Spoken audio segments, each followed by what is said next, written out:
Wabba lubba dub dub, motherfuckers. What is going on, everyone? It is I. It is everyone's favorite jack of all trades with the foul mouth coming to Urban. And welcome back to an awesome fucking video, guys. I greatly do appreciate it.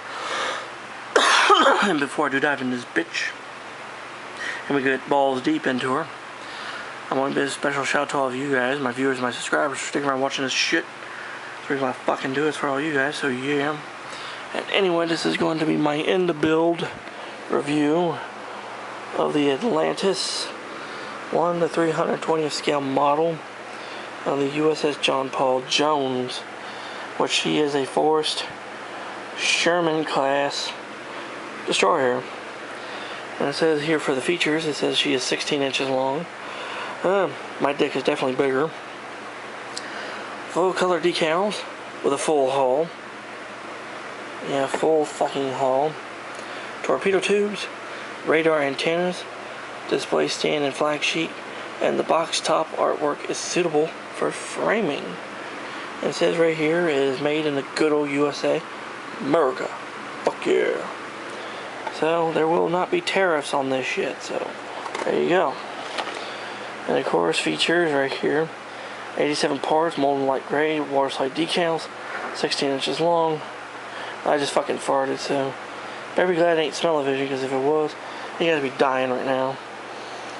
Anyway, it says history of your USS Forrest Sherman class destroyer. And there's a little bit of history there. If you want to try to pause and read that shit, you can. I'm not going to do it.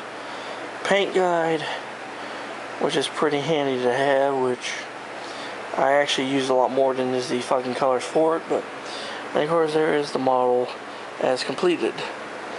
And the kit number is H309. And this is what it looks like on this side of the box. Scale level 2, 14 plus. And of course all the other random shit that's on Atlantis model boxes. You know, just all the regular Atlantis shit.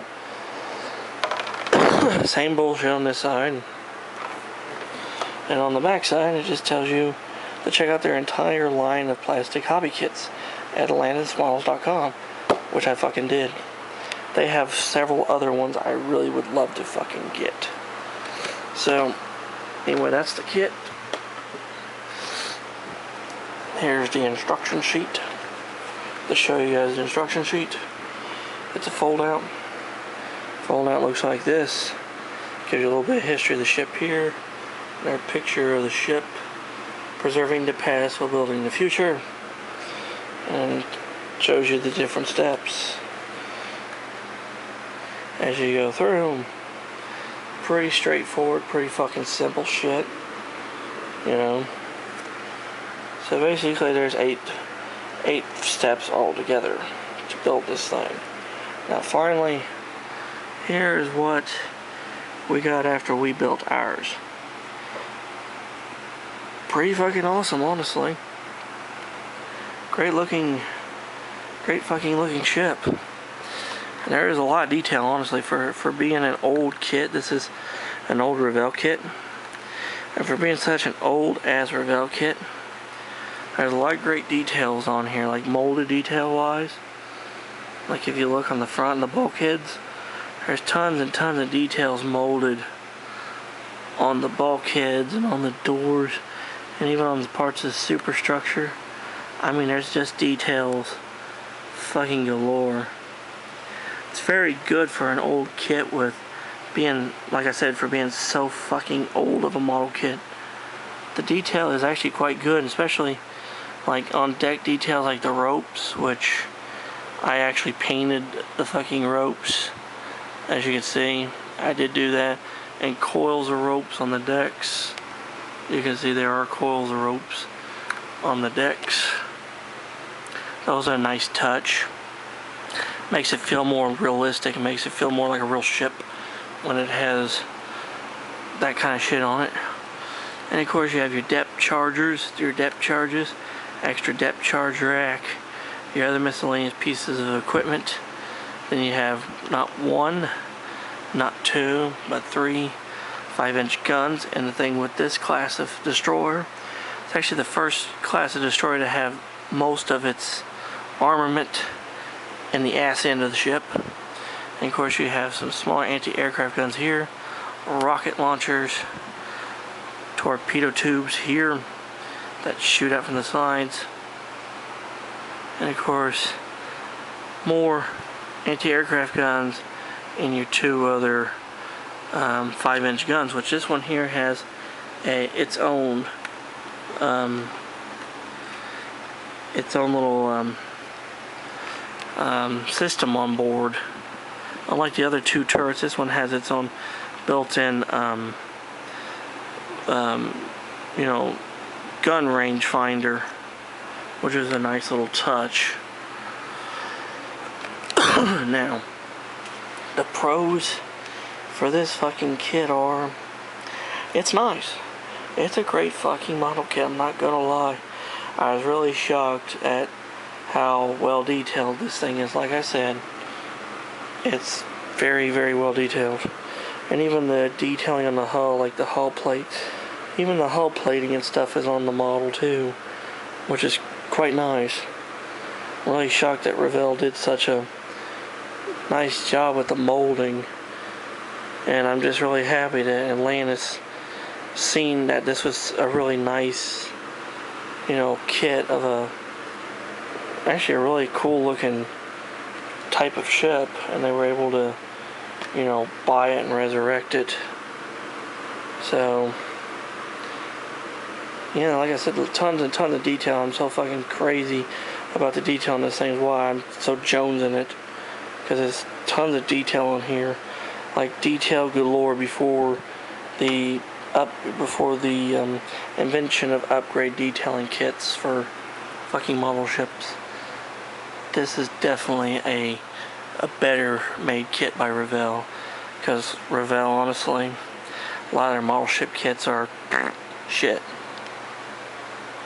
But it's not Revell anymore, it is Atlantis.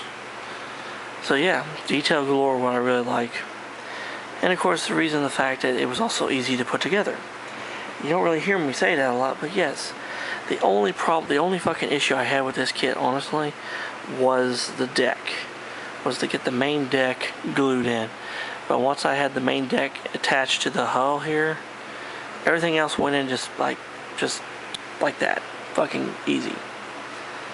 So, and cons, I don't really know of anything except for maybe paint, because it took a little bit to cover the paint, you know, for the paint to cover, because being fucking light gray plastic. But, you know, that was the same with the Ramsey as well, so it's just the type of plastic they used. But at least it wasn't super dark gray plastic like Trumpeter.